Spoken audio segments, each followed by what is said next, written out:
Hello, everyone. Deborah Roth here. Well, and the here is different this week, as you can see. Checking in from the beautiful Berkshire Mountains in Massachusetts with my latest Inner Goddess team video for you.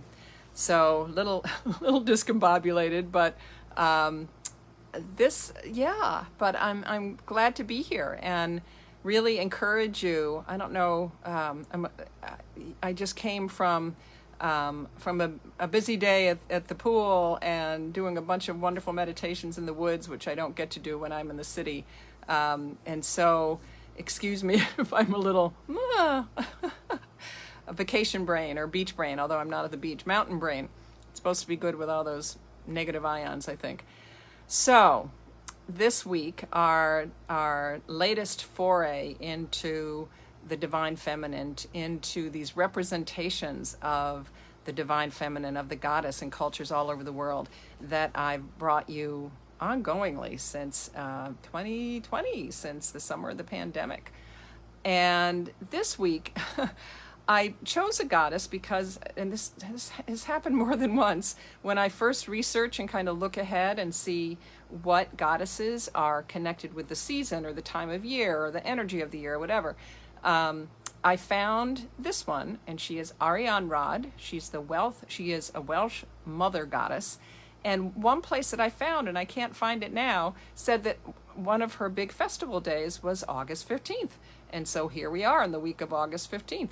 As we well know, and as I've said many times here, any of these goddesses, regardless of what their festival days are or where they're connected to the wheel of the year, to the seasons, you can call on them any time of the year around their particular themes. So I did discover that she's apparently, I found this in many places, that her typical big celebration is December 2nd. So hold that as you will, revisit her in December if you want. But the reason that she just seems to fit for this time of year is that, yes, she is a mother goddess. And when we talk about the four faces of the divine feminine, Maiden, Mother, Amazon, Crone, the mother period really is it's during the summer months, and particularly around, we just passed through the cross quarter day of Lammas, which was August 2nd.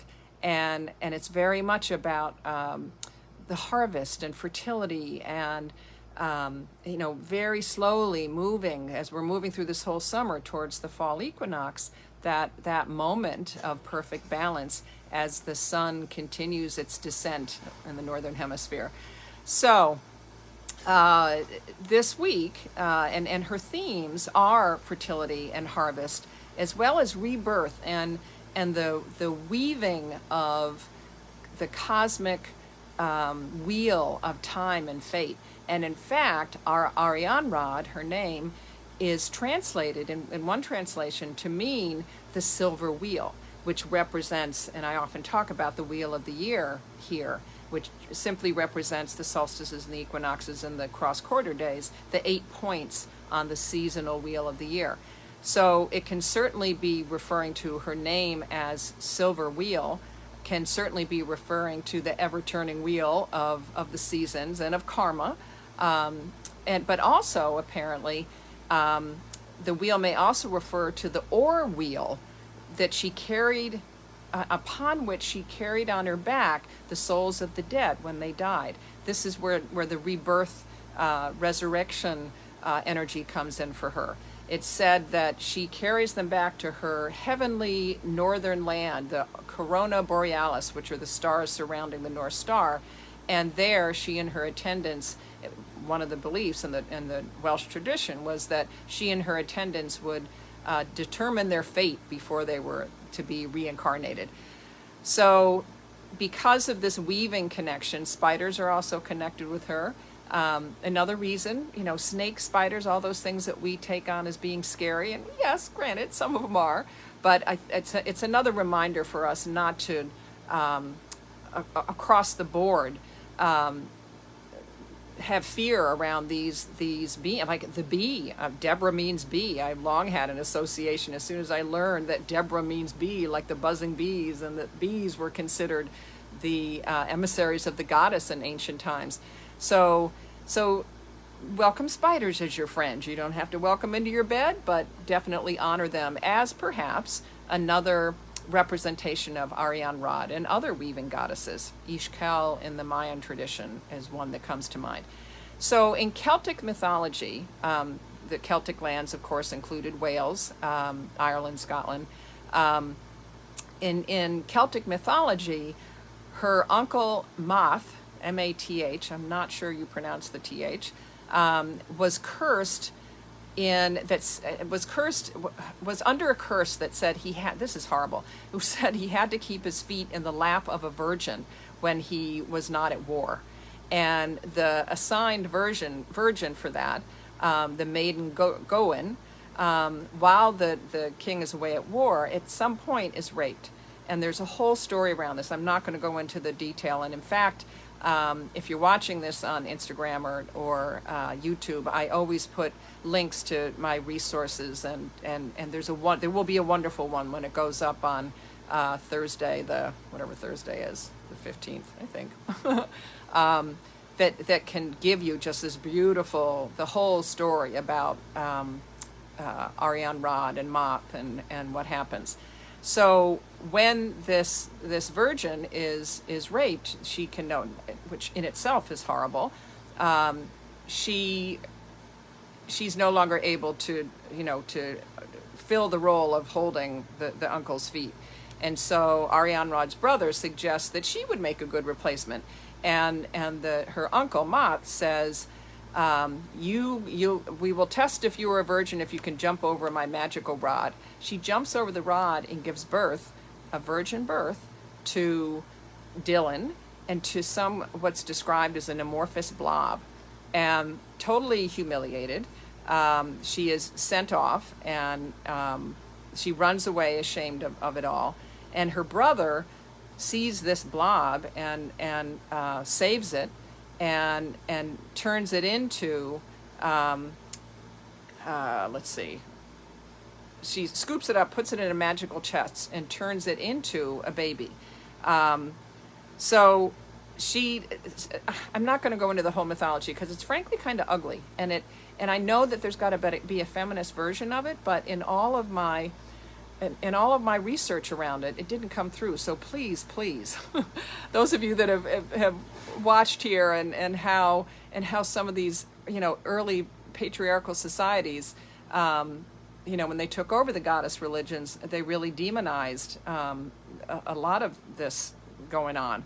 So a lot of the ugly stuff that went on. So bottom line is what I want you to take away is that Arianrhod is a virgin goddess, and in ancient times, and Esther Harding in her wonderful book Woman's Mysteries in the 1950s really talks about this.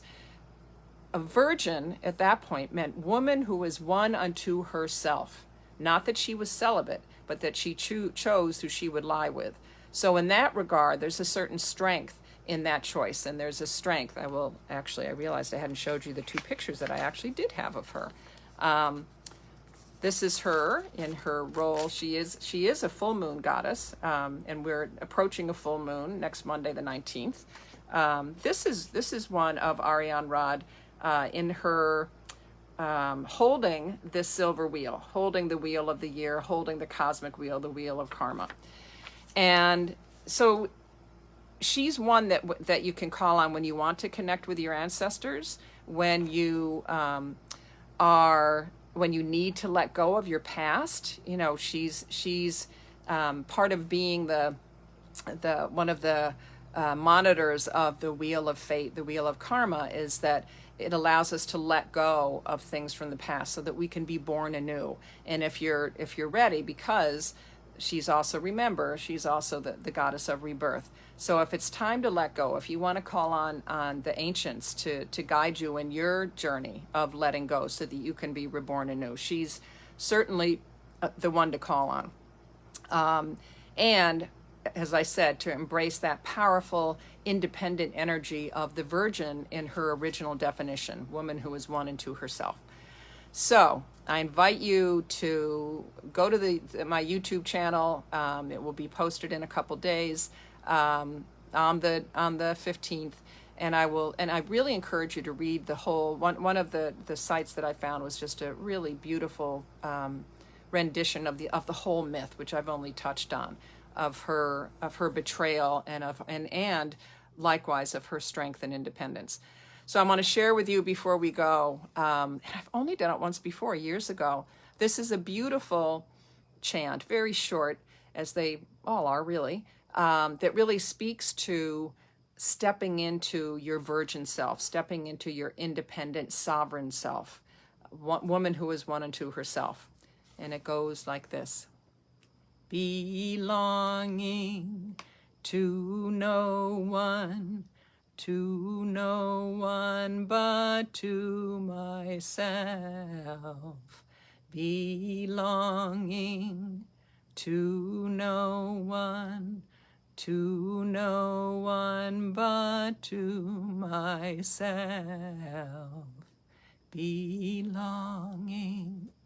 to no